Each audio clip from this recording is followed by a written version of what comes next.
Welcome to Mary Fowler's book review, part 1. The book is called Bloom, B-L-O-O-M, and for those of you who don't know, Mary is a fantastic soccer player for Australia, and their side is called the Matildas, the women's side. There's a bit to go over in this book. I'm going to start on chapter 1. It's all positive from my point of view. I work a lot in mental health with athletes, with businesses, and also cultural and natural world tour guiding in places like Arnhem Land or Kakadu National Park in Northern Territory, Australia.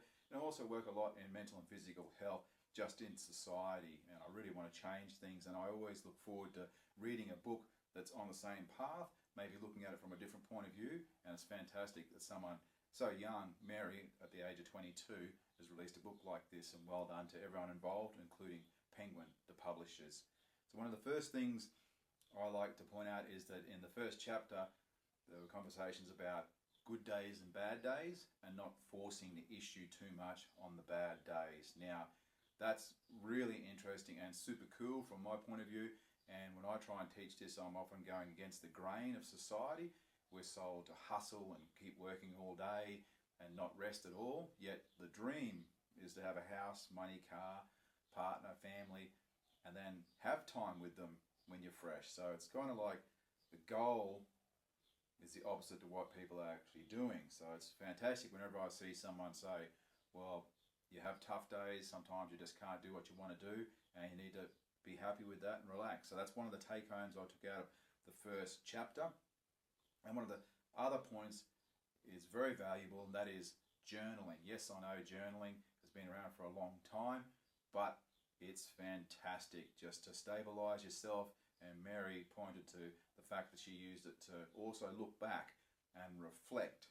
Now, looking back and reflecting is something we love to do in the medical profession or in sport and even in business, because you assess where you were, you work out what you didn't want to do, and then you work out what works for you as well. And that is reality. I call that your reality, like your blood pressure at your doctor's. But very few people seem to do it, and people get very touchy when I mention it as well. They don't really like reality. They want to keep living more of a fake dream.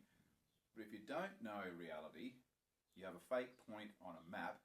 Therefore, every step you take and every moment after that is fake, because you didn't start from a real position where you really were towards your goals in life. So I like journaling.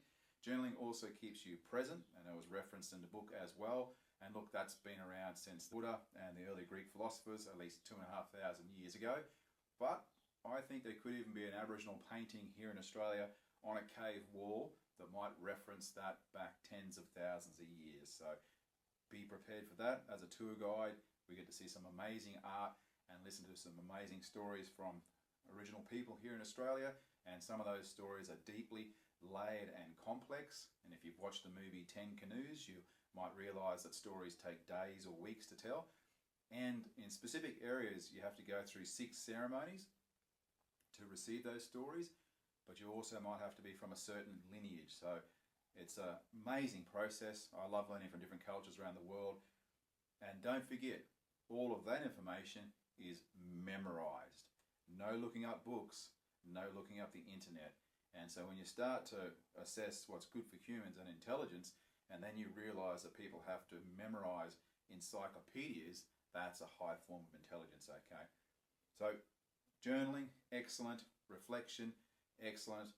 Realizing there's good and bad days in life, nothing's perfect. I call that, in mental health, I call that the high and low tide. We all go through tough times, and it's not always a straight line towards our goals. But that's the end of part 1. Mary Fowler's book, Bloom, released in the last couple of days here in Australia, November 2025, and I'm enjoying the read so far, and I hope you are too. Give me some feedback if you notice the points I've just picked out there in this first chapter. Thank you.